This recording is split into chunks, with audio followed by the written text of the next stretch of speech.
নমস্কার বন্ধুরা, প্রতিদিনের রান্নাতে আরও একবার সকলকে স্বাগত জানাই। দেখুন, আজকে দুটো আলু দিয়ে বানিয়ে নেব ঝুরি আলু ভাজা। তাহলে চলুন বানিয়ে নেওয়া যাক। ঝুরি আলু ভাজা বানানোর জন্য আমি এখানে একটা গ্রেটার নিয়েছি। গ্রেটারে আমি গ্রেট করে নেব আলুটা। আমি এই বড় সাইজের গ্রেটার নিয়েছি। আপনার কাছে যদি ছোট সাইজের গ্রেটার থাকে তো তাতেও গ্রেট করে নিতে পারেন, কোনো অসুবিধা নেই। দেখুন, আমি এভাবে করে গ্রেট করে নিচ্ছি। এই বড় দিকটা দিয়ে গ্রেট করে নিলাম। এরপর আরও একটা আলু, সেটাকেও গ্রেট করে নিচ্ছি। আলুটাকে আমি আগে থেকেই খোসা ছাড়িয়ে রেখেছিলাম, এখন শুধু গ্রেট করলেই হবে। গ্রেট করা হয়ে গেছে। এখন জল পাল্টে পাল্টে ভালো করে ধুয়ে নেব। 4 থেকে 5 বার জল পাল্টে ভালো করে ধুয়ে নিতে হবে। ভালো করে ধুতে হবে, আর তা নাহলে কিন্তু আলুটা ভালোভাবে ভাজা হবে না। আমি আজকে দুই রকমভাবে আমি আলু ভাজাটা বানিয়ে দেখাবো। একদম খুব কম তেলে আলুটা ভাজা হয়ে যাবে, আবার বেশি তেল দিয়েও ভেজে দেখিয়ে দেব। দেখুন, এখন অনেকেই কিন্তু তেল খান না বেশি, তো সেক্ষেত্রে কম তেলে আলুটা আমি ভেজে দেখিয়ে দেব। দেখুন, আমি এটাকে ভালো করে ধুয়ে নিচ্ছি। আলুটাকে ভালো করে কিন্তু অবশ্যই ধুতে হবে 4 থেকে 5 বার। তাতে যদি মনে করেন জলের মধ্যে এখনও আলুর রসটা বেরিয়ে আসছে, তো সেক্ষেত্রে আরও 2 বার ভালো করে ধুয়ে নেবেন। জলটা একদম ফ্রেশ হওয়া পর্যন্ত বারবার করে ধুয়ে যেতে হবে আলুটা। জল পাল্টে পাল্টে বারবার করে আলুটাকে ভালো করে ধুয়ে নিতে হবে। যতক্ষণ না ফ্রেশ হচ্ছে জলটা, ততক্ষণ কিন্তু ধুতে হবে। ভালো করে আলুটা ধোয়া হয়ে গেলে আলুটাকে তুলে নিতে হবে এবং সেই বাটির মধ্যে দিয়ে দিতে হবে ফ্রিজের ঠান্ডা জল। ঠান্ডা জলে আলুটাকে দিয়ে 15 মিনিট মতো একটুখানি ঠান্ডা জলের মধ্যে রেখে দিতে হবে। এই ফ্রিজের জলের মধ্যে দেবেন, তাহলে আলুটা ভাজতে সুবিধা হয়। দেখুন, আমি ফ্রিজের জলে 15 মিনিট মতো ভিজিয়ে রেখেছিলাম। এখন জল থেকে তুলে নিচ্ছি। জল থেকে তোলার পর আমি একটা স্ট্রেনারে ব্যবহার করছি, অর্থাৎ ছাঁকনির ব্যবহার করছি। এর মধ্যে আমি ভালোভাবে ছড়িয়ে দিচ্ছি, যাতে করে এক্সট্রা যে জলটা আছে সেটা যেন ভালোভাবে বেরিয়ে যায়। ফ্রিজের জলে 15 মিনিট রাখার পর এভাবে একটা স্ট্রেনারের মধ্যে দিয়ে রেখে দিতে হবে। ফ্যানের তলায় রাখতে পারেন। এরপরে গ্যাসে একটা কড়াই বসিয়েছি, আর কড়াইয়ে কিছুটা পরিমাণ তেল দিচ্ছি, বেশি না। এরপরে সেই তেলের মধ্যে একটুখানি বাদামকে প্রথমে ভেজে নিচ্ছি। আপনার কাছে যদি কারি পাতা থাকে তো কারি পাতাটাও ভেজে নেবেন। আমার কাছে এখন কারি পাতা নেই, তাই কারি পাতাটা দিচ্ছি না, শুধুমাত্র বাদামই দিচ্ছি। বাদামটাকে ভালো করে ভেজে নিতে হবে। দেখুন, এখন অনেকেই কিন্তু বেশি তেল খাওয়া পছন্দ করে না, তাই কম তেলের মধ্যে আমি এই ঝুরি আলু ভাজাটা ভেজে আপনাদেরকে দেখাবো। যারা বেশি তেল খান না তারাও কিন্তু খেতে পারেন।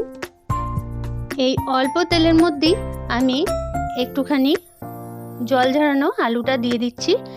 এই আলু ভাজাটা ভাজার সময় কিন্তু বেশি নাড়ানাড়ি করবেন না। প্রথমে দেওয়ার পর একটুখানি চাড়িয়ে দেবেন, যাতে কোনো জায়গায় দলা না পাকিয়ে যায়। এভাবে করে দিয়ে দিতে হবে, আর গ্যাসের ফ্লেমটা একদম হাইতে রাখতে হবে। তারপরে যখন একটু লাল হয়ে আসবে তখন নাড়াচাড়া করে তুলে নিতে হবে। দেখুন, আমি কিন্তু কম তেলেই আলুটাকে ভেজেছি, আমি কিন্তু বেশি তেলে এই আলুটা ভাজিনি। যারা কম তেল পছন্দ করেন তারা এটা অবশ্যই এইভাবে বানিয়ে নিতে পারেন। দেখুন, কম তেলে যখন একটু পাশগুলো লাল হয়ে আসবে তখন হালকা করে উল্টে দিতে হবে। এই আলু ভাজাটাও কিন্তু বেশি তেলে আলু ভাজার মতনই খেতে হয়। যারা কম তেল পছন্দ করেন অবশ্যই এইভাবে একবার বানিয়ে নেবেন। আর বেশি তেলেও আমি আলুটাকে ভেজে একবার দেখিয়ে দিচ্ছি। বেশি তেলে ভাজলে বেশিক্ষণ টাইম লাগে না, তাড়াতাড়ি ভাজা হয়ে যায়। তবে অনেকেই এখন আলু ভাজা বেশি তেলে খাওয়া পছন্দ করেন না, সেক্ষেত্রে তারা ওই পদ্ধতিটা ব্যবহার করতে পারেন। এভাবে বেশি তেলে কিন্তু আলু ভাজাটা বেশি সময় লাগবে না, খুব তাড়াতাড়ি ভাজা হয়ে যাবে। দেখুন, এইভাবে করে দেখুন, একটা জিনিস মাথায় রাখবেন, আলুটার মধ্যে কিন্তু কোনোভাবেই আমি লবণের ব্যবহার করিনি। লবণের ব্যবহার একদমই করবেন না। লবণের ব্যবহার করলে আলুটা সিদ্ধ হয়ে যাবে, ভালোভাবে ফ্রাই হবে না, তাই একদমই লবণের ব্যবহার করবেন না। এভাবে করেই আলুটাকে ভেজে নেবেন। ভাজার পরে আমি এতে লবণ দেব, এখন কিন্তু একটুও লবণের ব্যবহার করিনি। দেখুন, এভাবে আমি গ্যাসের ফ্লেমটা হাইতে রেখে 5 মিনিট মতো রেখে দিচ্ছি, তাতেই কিন্তু ভাজা হয়ে যাবে। এই ভাজাটা ভাজতে বেশি তেলে ভাজতে বেশিক্ষণ সময় লাগে না, কিন্তু কম তেলে ভাজতে একটু সময় লাগে, একটু ধৈর্যের ব্যাপার। তবে যারা বেশি তেল খান না তারা ওইভাবে একবার ভেজে দেখবেন, ভালো লাগবে। দেখুন এই আলুটাও কিন্তু এবার আমার অনেকটাই রেডি হয়ে আসছে। এভাবে করে একবার আলু ভাজা বানিয়ে দেবেন, বাচ্চা থেকে বড় সকলেই আপনার প্রশংসা করবে। বাচ্চারা কিন্তু ডাল আর আলু ভাজা দিয়েই ভাত খেয়ে নেবে। দেখুন অনেকটাই কিন্তু আলুটা ভাজা হয়ে গেছে।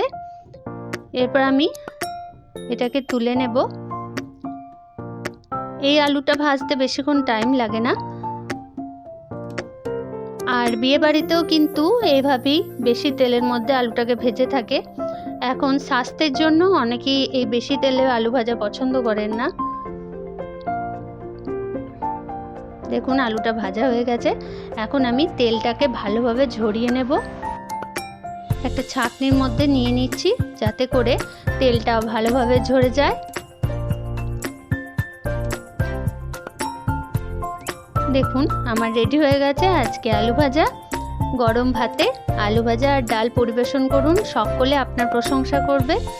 এরপর ওপর থেকে দিয়ে দেব বাদামগুলো, যেগুলো আমি আগেই ভেজে রেখেছিলাম। আপনার কাছে যদি কারি পাতা থাকে তো কারি পাতা দিতে পারেন। এরপরে দিয়ে দিচ্ছি সামান্য পরিমাণ বিট লবণ। বিট লবণ দিয়ে একবার ভালো করে আলু ভাজাটার সাথে মিশিয়ে নেব, যাতে করে আলু ভাজার চারিপাশে লবণটা ছড়িয়ে যায়। ভালো করে মিশিয়ে নিতে হবে, লবণের স্বাদটা যেন চারিপাশে ভালোভাবে মিশে যায়। আমি এখানে বিট লবণে ব্যবহার করেছি, আপনারা চাইলে রেগুলার সল্ট, যেটা আপনারা তরকারি বানানোতে ব্যবহার করে থাকেন, সেই লবণটারও ব্যবহার করতে পারেন। আর চাইলে একটু গোলমরিচের ব্যবহারও করতে পারেন। তাই বারবার বলবো বানিয়ে খান ও সকলকে খাওয়ান। ধন্যবাদ সকলকে।